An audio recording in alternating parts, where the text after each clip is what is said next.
Today we are taking the most famous Chicago Architecture Day tour. Experience the architectural marvels of Chicago with the Chicago Architecture Day tour. We will put the link for the ticket prices. This immersive journey takes you through the heart of one of America's most iconic cities, where you will discover the rich history and innovative designs that define Chicago's skyline. Led by knowledgeable guides, you will explore a variety of architectural styles, from the historic to the contemporary, while learning fascinating stories behind each landmark. This tour is not just an outing, it's an opportunity to deepen your appreciation for urban design and the cultural significance of Chicago's buildings. Whether you are a local or a visitor, this experience promises to be both enlightening and enjoyable, making it a must-do for anyone interested in the art of architecture. Don't miss your chance to see the Windy City from a unique perspective. We took the 45 minutes tour with Wendella, which is located at 400 North Michigan Avenue, right by the historic Wrigley Building and DuSable Bridge. When you arrive, a team member will lead you to the dock. For 90 years, Wendella Tour has provided visitors and locals alike with the ultimate Chicago experience. Offering premier Chicago River Lake Michigan tours and cruises, we blend nostalgia for Chicago's rich history with modern experiences to provide a fun day on the water, whatever the occasion.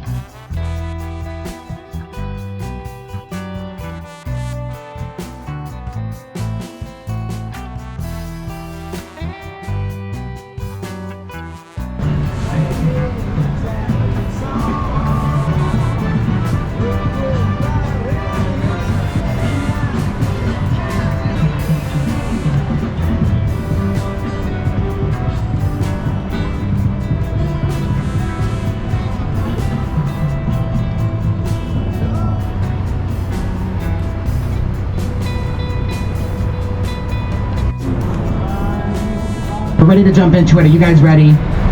Yeah, let's freaking do this. Let's begin. I like to begin over here on our left-hand side by just taking in the beautiful view, ladies and gentlemen. Just take it in.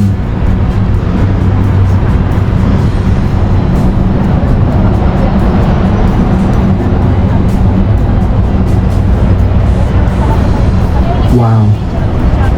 What you folks are seeing is just a slice of our downtown area, but even in this little area, you can tell that today our city has beautiful architecture. We're famous for it. The reason for that, though, is sad. On the night of October 8th in the year 1871, we had the devastating Great Chicago Fire.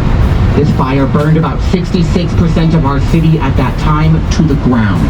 Process. This was primarily a refinement process that did lead to the mass production of steel.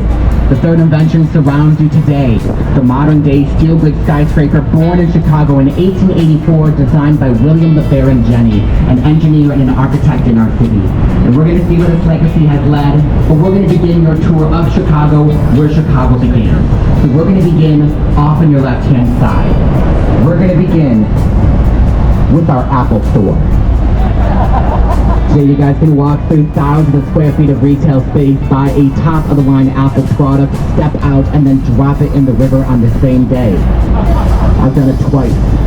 The architect who designed the glass pavilion is Lord Norman Foster, the same architect for the Gherkin in London. Now, I do like to begin with the Apple Store. While it is a joke, it is also truly where Chicago got her start. It is marking the plot of land first inhabited by Chicago's very first non-indigenous permanent resident. His name was Jean-Baptiste Saint-Gustave, a gentleman of French, Haitian, and African descent whose homestead is now where we have our Apple Store, because it was about here where Lake Michigan first met the Chicago River. Today, our city keeps on going because from here on out, Chicago is entirely built on landfill, with the majority of this landfill being the rubble from the Great Chicago Fire. Off on your right-hand side now, against the sky, the tall square white tower, dark vertical windows, is the Aon Center, fourth tallest tower in our city, 1,136 feet tall. It beats out the John Hancock by only 8 feet. It is less than 3 meters in height. 2 doors down from that, you'll see a dark gray building with the name James Hardy up on top. Ignore that, look behind it. You'll see the wave-like undulating white patios of aqua. Aqua back there opened up in 2009, designed by Chicago architect Jeannie Gang. Aqua gave Jeannie Gang the title for the most beautiful residential tower in the world in 2009, as well as the title for the tallest tower in the world, designed by a female architect. The title that Aqua today does not hold. Now the white waving patios of Aqua are a water motif, designed to look like gently rolling waves on Lake Michigan, or like water is falling from the top of the building. We'll see it again. Aqua there, off on your right-hand side. There she is a mixed-use structure. The base is home to the Radisson Blu Hotel. Above that, they have a couple of floors for the amenities, and above that, they have luxury condominiums. With one of those condos in Aqua at one time being the residence of Lady Gaga while she had an extended stay in the city of Chicago. Ooh. Ah, Lady Gaga. John, that's so cool. What a name drop. You guys are hard to impress. It's like a boat tour for my mother. Already an icon, the St. Regis, Chicago. Famous for the 3-step towers, 8 shades of turquoise blue glass, undulating wave-like corners evident from the north, south, east, or the west, and that space left open near the top, called a flow-through, which should have been the 83rd and the 84th floor, have been left open to allow the wind to blow through those two floors as opposed to being forced onto either end of the tower. And the architect is Jeannie Gang, who with the St. Regis has reclaimed her title, so I give to you guys the tallest tower in the world, designed by a female architect. Now, as you guys can see, Jeannie Gang has raised that bar to a 4-digit imperial number. St. Regis clocks in at 1,198 feet tall. It's about 363 meters. It is also the 3rd tallest tower in our city, and the 101-story skyscraper is a pinnacle of luxury living. With retail space, parking garage, the namesake that is of course the ultra-luxurious St. Regis Hotel, few public dining restaurants, few floors for the shared amenities, and above that, luxury condominiums. The largest and therefore most expensive are their full-floor penthouses in the top of that 3rd tower, both above and for my body type. Okay, 2 pant sizes down, just hope everything else. Now, you guys got a great quick take to the downtown area, and just these few blocks with things like boat tours, the Chicago Riverwalk, and luxury condos, you can tell that today the Chicago River is a desirable place to be in our city, and it is. But it was not always. In the 1800s, the Chicago River was a capital D stone. If you did not want it, you just threw it in the Chicago River. Untreated raw human sewage was dumped in mass in the Chicago River for decades. Animal carcasses from the human stockyards in the south side of Chicago were thrown, rather gingerly, into the Chicago River. Chemical waste in the river. In Bar River, we dug down 37 feet. We dug that for more than 27 miles. We ultimately moved more dirt. At this point, we are probably looking at closer to 1 million to 1.2 million gallons of water rushing in to take us up that difference in height. had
36 carriages. Each carriage was about the size of a train car. It held more than 30 people each.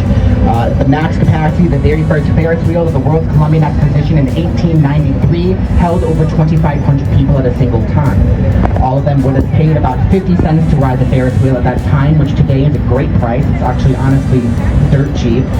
However, back then, 50 cents to ride the Ferris wheel was about a half a day's wage for most Americans at that time. Very expensive. However, the very first Ferris wheel took a full 20 minutes to ride. So that half day's wage spends a good chunk of your time. And I believe it went around twice before you actually kick off. I love that joke. Y'all be missing out. That's so funny. I love me. No, but no, that price range is offering you guys basically creative freedom. Humbly, thank you for participating. Let's jump into the tour portion off on your left-hand side with, of course, Navy Pier. Navy Pier officially opened up in 1916. Its original name was not Navy Pier. Its original name was Municipal Pier, as it was designed to have municipal use. 2 feet wide, filled with a lot of fun things to do with family and friends. We of course have the amusement park with that beautiful Ferris wheel. We have a winter garden, children's museum, Tony Award-winning Shakespearean theater, shops, restaurants, boutiques. We have a 5-star glass facade hotel. We have a rooftop bar, beer garden, conference center, and a grand ballroom, and then many other things to do. That being said, while it is free to go onto the pier, anything more than a nice little walk and a bunch of photos, it's going to cost you some money. As most of the things that I did rattle off do have price tags attached to them, so you're going to want to bring your wallet. On the back end of the pier, the greenery structure is a grand ballroom. It can be rented out for special events, weddings, bar mitzvahs, bat mitzvahs, quinceañeras. I've been to a graduation for a friend back here. I've also been to what I will disclose as a real estate soiree. I was in real estate for a year and a half. We had some kind of networking event. I don't know what the formal name for it was, but we had an open bar and live music out of glass. On the back end of Navy Pier, there's 13 flags are flying. Of the 13, 11 of them are the good old red, white, and blue. Old Glory, the American flag. There's 2 additional flags. One of them has an eagle on it with the word Illinois. That is the state of Illinois flag. The third flag is the City of Chicago flag. 3 white stripes, 2 blue stripes, 4 red stars, 1 gray city, and it's all very symbolic. The 3 white stripes are for the plots of land in the city of Chicago as divided by the Chicago River, south, west, and north. The 2 blue stripes are for the bodies of water, Lake Michigan and the Chicago River. And the 4 red stars are for the 4 F's of the Chicago history. Fort, fire, fair, and fair. Number 1, Fort Dearborn, our first fort from 1803 that was across the river from where you boarded a vessel. Number 2, the Great Chicago Fire. Look anywhere, guys. All of this off on your left-hand side would have burned. Number 3 and 4 were the World's Fairs. The 1893 World Columbian Exposition held at Jackson Park, and the 1933 Century of Progress held in what is now the museum campus. We'll talk more about those as we head to the south side of Chicago, but right now we're looking at the northern view. We have Montgomery Ward to thank for that. Does anybody out there know the name Montgomery Ward? A lot of you. People of culture. I'd like to see that. Those of you who have no idea who I am talking about, Montgomery Ward was basically the Jeff Bezos of the turn of the century. They were both, yes, very rich, but they both had basically Amazon.com. It should not be reserved for the privilege of wealth. It should be reserved for the public and all the tourists that come to visit our great city, because we literally started to sue people who tried to build private property on the lakeshore. Now on your left-hand side now, you see this strip of trees.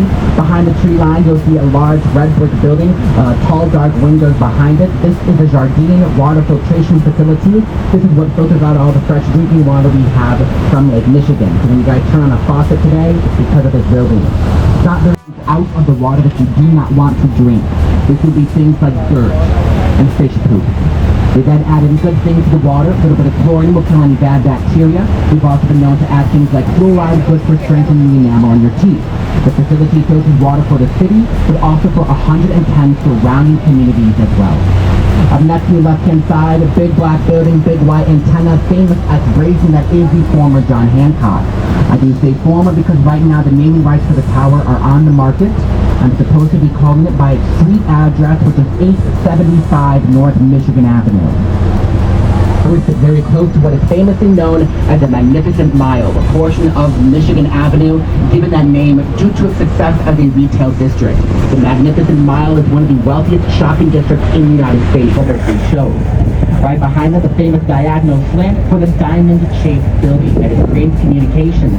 Completed in mid-1980s, a diagonal slant is where the top floors can get beautiful views of both Grant Park and Lake Michigan. That glass facade there that's slanted is insulated and heated. So snow and ice will melt upon contact, thus they stack up and then, flag down to the out into Lake Michigan. I will begin this portion of your foreground in this concrete wall. This is a water break or a break wall designed to do what sounds like it should be doing, and that's keeping rough waters off of this side of it. We're wiping away things like Ohio Street Bridge, Ohio Street Beach, Jardine Water Filtration Facility, and Navy Pier. On this side of the break wall, we're only about 22 to 25 feet deep. On the other, we'll come down with a piece of top in the rock as our left-hand ring finger. So the building opened up in the mid-1970s. That tall square tower was clad in a beautiful white Italian Carrara marble facade, but the marble was cut a bit too thin. After 9 winters or so, that granite is cut about twice as thick, so they no longer have the issue of the facade cracking. You can build your kitchen in multiple places, and in those multiple places, multiple different configurations to fit whatever lifestyle you wish to have. It's down to a point where even if you want something like, I don't know, a full basketball court, you can do that in these homes, and that's kind of the point behind concrete raw space. We'll figure it out. Alrighty guys, so we're now waiting for the lock process. We're going to be heading back through the lock process, not going up the difference in height. We are now going back down that difference in height. I have been talking to you guys for about 45, maybe 50 minutes. We're probably about halfway through the tour here. So at this point, I do like to kind of open up the floor and take questions. What questions you guys have for me about what I have discussed so far? The boat is yours, ladies and gentlemen. I will be back in a few minutes once we're through the lock process. As I mentioned, we have fully established. We do still have the main branch of the river to do, so I will be back. The boat is yours until we are through the lock process. Scattered.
Alrighty, ladies and gentlemen, we are back. We got more Chicago fun facts for you. Now we're doing the main branch of the river before we head back to the dock, so I have more to share. We're going to begin off on your left-hand side with this little structure over here. Some people call it purple, some people call it blue. Trust me, it's periwinkle. I know this because I'm difficult and gay. Completed in 1936 and done in the Cape Cod style of architecture. Looks like a good seafood restaurant, but it's not.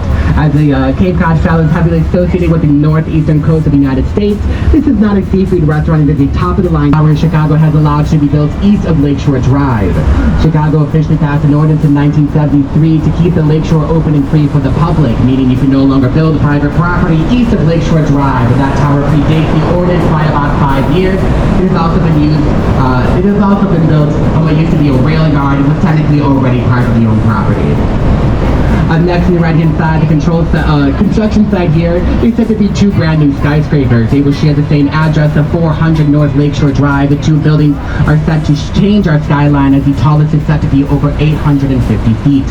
Beyond that, the tall beige building is 1 Bennett Park, 2018 Robert A. M. Stern, designed to pay homage to the Art Deco style in the 20s and 30s. In your foreground now, we have James Stefano and Associates early 2000s Riverview 1 and Riverview 2, whose heaviest criticism have come from other architects who say, quote, too many colors. There's three. When you look around, most buildings only have one, maybe two.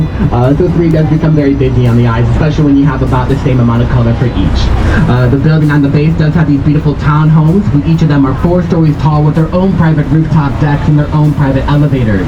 Above that, a shared floor for the building's amenities. Above that, luxury condos, and on top, penthouses. On top of Riverview 2, where that balcony sticks out, is one of their penthouses. It sold about 3 years ago for $6.8 million.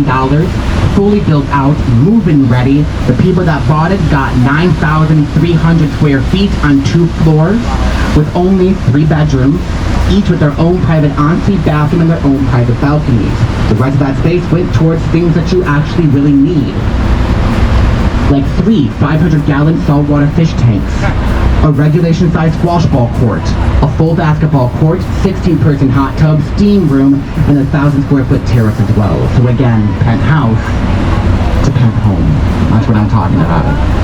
Up next, you right, the Sheraton Hotel of Solomon, Cordwell and Bend, 1990. 1,200 rooms and accommodations makes it the 4th largest hotel in the city of Chicago. The most expensive accommodations at the Sheraton come with their own butler service. The 4th floor is what they're well known for here at the Sheraton. That is their grand ballroom. When all dividing walls are opened up to the Sheraton's grand ballroom, it's about the size of a football field and at max capacity can accommodate up to 5,000 people at one time. We are now passing beneath the Columbus Drive Bridge. This is where we dye the Chicago River green on St. Patrick's Day. 40 pounds of a bright orange powdered vegetable dye goes into our river, designed organically to not hurt or harm our ecosystem, although no extensive test has ever been done. Upon mixing with water, the orange powder turns a neon green color and will last in the main branch 3 or 4 days. Off on your right, we have NBC Tower, home to Channel 5 News and their 4-story production facility. Across the way from that, the short building here is the downtown campus for the University of Chicago, the Gleacher Center. 1990, Dirk Lohan, he was the grandson of Mies van der Rohe. He put into the building 27 classrooms. They are all in the back, and you will notice these classrooms do not have any windows. Caught a lot of heat for that. Chicago said, "Hey Dirk, what's your damage? Don't you want to take in the views?" And he said, "No, it's a classroom. Students in the classroom have no business looking out the windows at the view. They should be paying attention to their teachers." We might be onto something. That today the University of Chicago does boast over 90 Nobel Prize winners. Up next on the right behind the Apple Store is the iconic Tribune Tower, the result of a competition. The prompt was to design the most beautiful office tower in the world. Had over 250 entries. The winner was Hood & Howells, a New York firm, and its neo-Gothic design, with the top of Tribune Tower heavily modeled after the Butter Tower, part of the Cathedral of Rouen in Normandy, France. Up next on your right is home sweet home for Mandela Boat's the Wrigley Building, 1919 and 1924, famous for the clock tower, modeled after La Iralda Tower in Sevilla, Spain. This was the very first major structure we built north of our river, first one illuminated at night, and the first in Chicago to, God bless, have air conditioning. Take a look now ahead of us, towering over the river here, we have Trump International Hotel and Tower, title holder for the 2nd tallest tower in our city, 1,388 feet. It's about 415 meters. The 92-story building opened up in 2009, designed by Skidmore, Owings & Merrill's principal architect, Adrian Smith, the same designer for the tallest tower in the world, the Burj Khalifa in Dubai, which is roughly twice the height of Trump International. Coming into view right behind that, the plain-looking black building here is the former IBM building, today largely occupied by the American Medical Association. They call this AMA Plaza. It opened up in 1971, designed by Ludwig von Mies van der Rohe, a German architect who came to Chicago in the 1930s, fleeing the rise of the Nazi Party. He brought with it this style. The simple style today is known as the International Style, famous for simplicity, reflecting Mies van der Rohe, less is more philosophy. A philosophy he taught at the Illinois Institute of Technology, but not all of the students agreed, and one that disagreed built next door. His name was Bertrand Goldberg, and Bertrand Goldberg had his own philosophy towards architecture, rejecting less is more philosophy and the international style. Bertrand Goldberg personally believed that since there are no right angles in nature, there will be little to no right angles in his architecture. So off on the right-hand side, we have Marina City. the corn cobs of the Midwest, if you will. They are famous for the two 60-story cylindrical towers, which together have 896 pizza-shaped apartments, referring to them starting out narrow and then widening as you walk into them. Marina City opened up in the mid-60s at a time when most people did not live downtown. The idea behind the city was to be Marina City, the city within the city. To accommodate for a lifestyle that was not accessible downtown at the time, the corn cobs opened up with your apartment, parking garage, boat marina, restaurant, grocery store, bowling alley, 10-story office building, health club, radio station, bank, ice skating rink, and even a theater, now the House of Blues. Your whole life could theoretically take place in one city block. Up next to your right, the green glass building here is the American Bar Association building, home of course to the American Bar Association. Turns out it's a bunch of lawyers and not bartenders. Learned that last year from a Will and Grace episode. On the base, you guys will see 3 outdoor patio spaces. That is Portofino's Pizzeria on the base. That's a very good Italian. And above that is RPM Seafood, which remains to this day. Now ahead of us, tidy over the river here, we have Celtic International Hotel Tower. Title over from the second tallest tower in our city, 1,388 feet, about 415 meters. The 92-story building opened up in 2009, designed by Stroll and Mary's principal architect, Adrian Smith. The same designer for the tallest tower in the world, the first to reach that in Dubai, which is roughly twice the height of Celtic International. Coming to you right behind that, the same-looking glass building here is the former IBM building. It largely occupied by the American Medical Association, College, and the Plaza.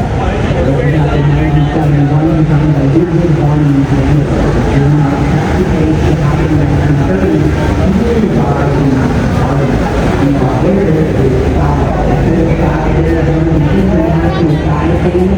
We'll fix it. These vendors, this is more velocity is part of the Illinois Institute of Technology. Now it is 2 and 1 still next to it. The name is Virgin Gold. Virgin Gold is the only velocity that is actually national velocity in international style. Virgin Gold is that insert the low light range of nature and the low light field in the bottom. So off to the right hand side we have Marina City, the corn cobs of the Midwest, if you will. They are famous for the two 50-story cylindrical towers, which together have 896 pizza-shaped apartments, referring to them starting out narrow and then widening as you walk into them. Marina City opened up in the mid-60s at a time when most people did not live downtown. The idea behind the city was to be Marina City, the city within the city. To accommodate for a lifestyle that was accessible downtown at the time, the phone house opened up with the apartment, parking garage, grocery room, restaurant, grocery store, bowling alley, 10-story office building, health club, radio station, bank, ice skating rink, and even a theater, now the House of Blues. The whole life theoretically takes place in one city. Up next to right, the green glass building here is the American Bar Association building, home of course to the American Bar Association, and that is a bunch of lawyers and not bartenders. They're not asking for the great time. And the base of we see 2 outdoor patio spaces that are Portofino's Pizzeria on the base of very good quality. We saw that at RPM Seafood, and we made 2 today.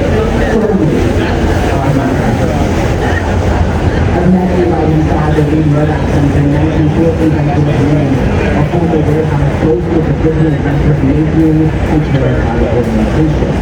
You will count 6 bays of windows to the right-hand side of the top tower, but there is only 5 at the top. Building the first design windows to 1966. To the left-hand side is another stage, the building was in a zigzag center, and the repairs to the lobby and the on that two right-hand side, 300 north of south, Harlem Chilton, 2009. The tower is 784 feet tall and LEED certified capacity. LEED stands for Leadership in Environmental Energy Design. And measurable green building. Tracking is the highest certification award. The glass tower has been entirely built in the past material. The tower has been used to make rainwater and is fully outfall using the Chicago River water. But in that process, by returning all the water back to the river,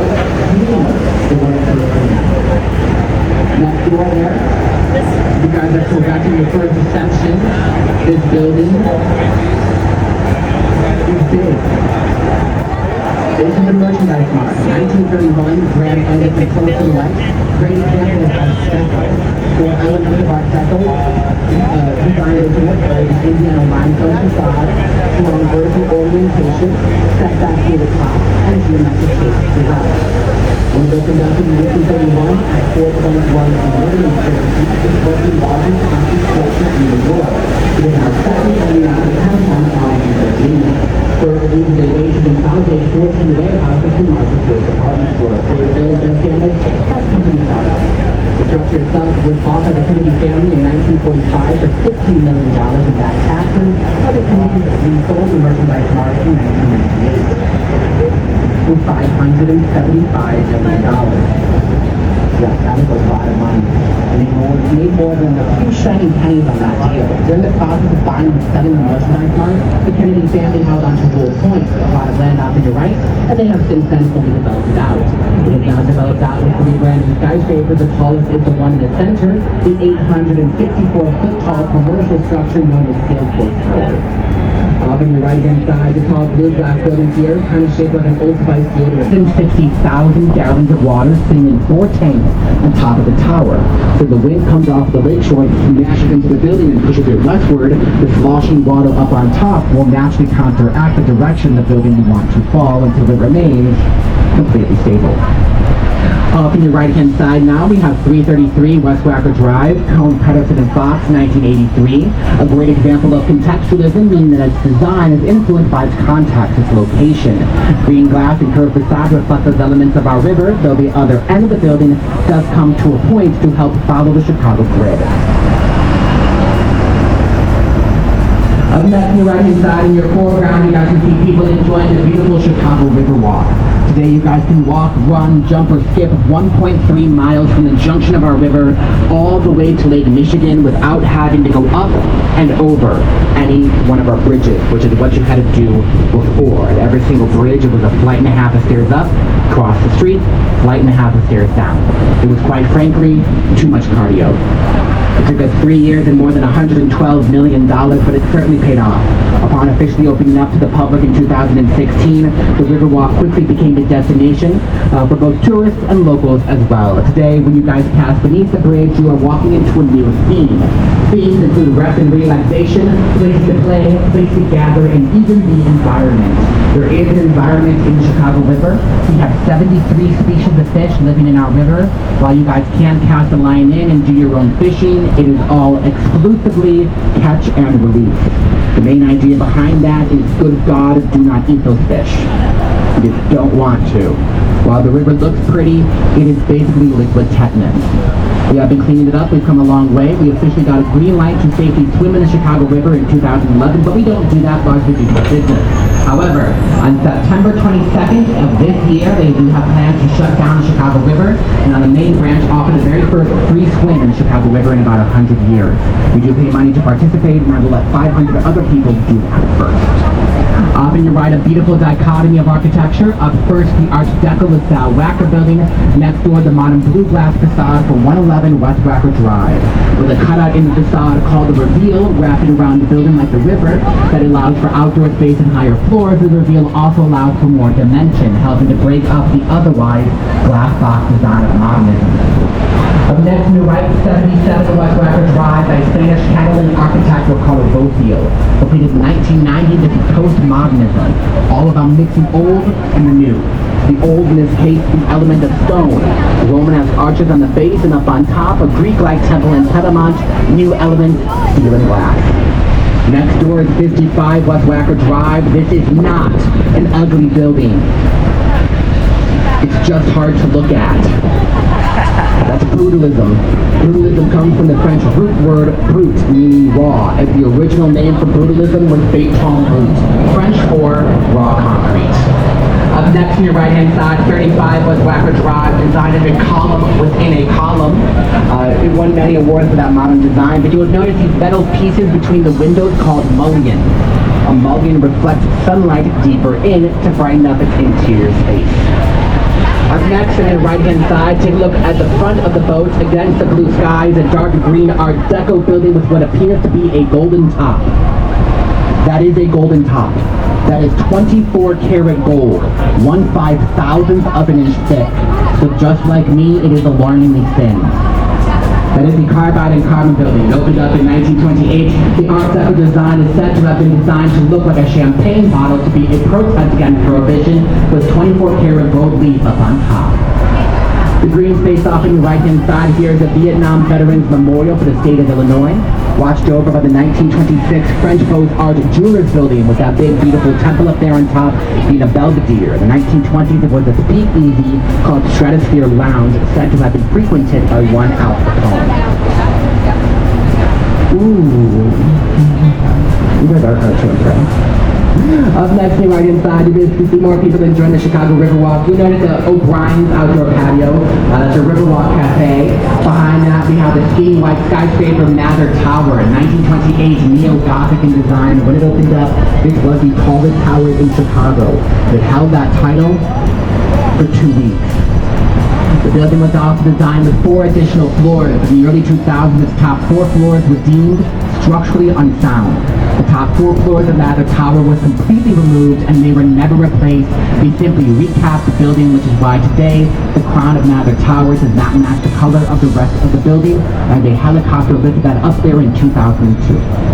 Next door to that is the London House Hotel, occupying the 2015 glass addition and the 1923 Alfred Austin design for the London Guarantee and Accident building there on the corner.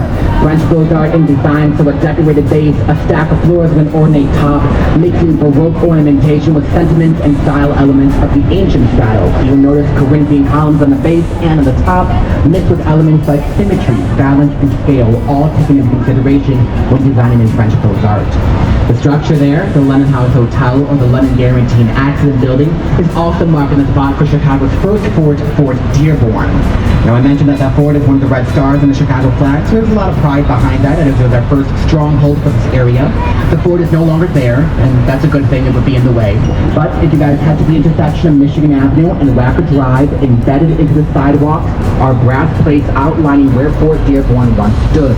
From just the fort to an incredible, albeit wooden city, to its utter destruction during the Great Chicago Fire, where the world spoke as if we would never again rebuild. We did rebuild, and when we did so bigger and better than ever. I'm happy to call Chicago my home. I'm happy you guys chose one dollar today to give me this opportunity to share some of my home with you. I hope you learned something. I hope you laughed, and we do hope to see you guys again. My name is John. I was your tour guide. I will be the first one off the boat and down the ramp. Anybody out there with a last-minute question, comment, concern, accolade, praise, what have you, I will be accepting that gratitude. Wink, wink, nudge, nudge. Oh. Thank you. Thank you so much, guys. Thank you. But I was not done talking. Same thing. But no, I will be accepting that gratitude, whether that be in hand or via QR code. It's Venmo at the end of the ramp. Thanks again, guys. Head out there, stay safe, and enjoy the rest of your time here in my beautiful home, Chicago.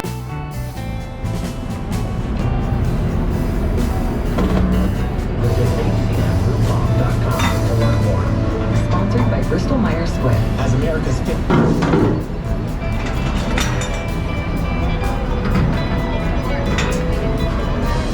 Here we go, guys. Watch your step. Thank you.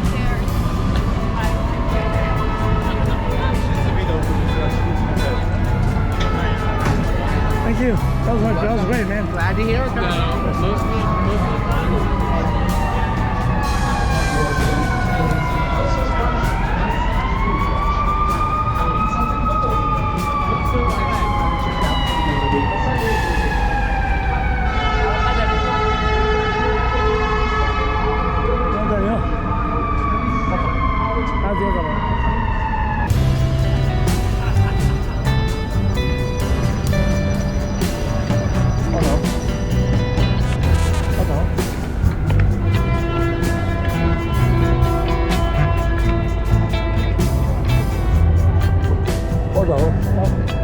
이거 나가버려야죠.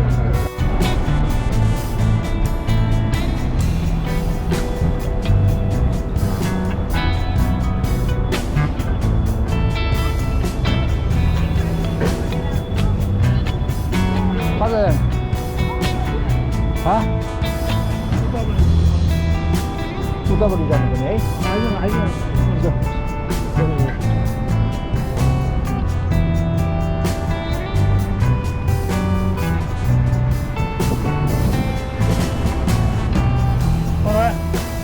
Vale.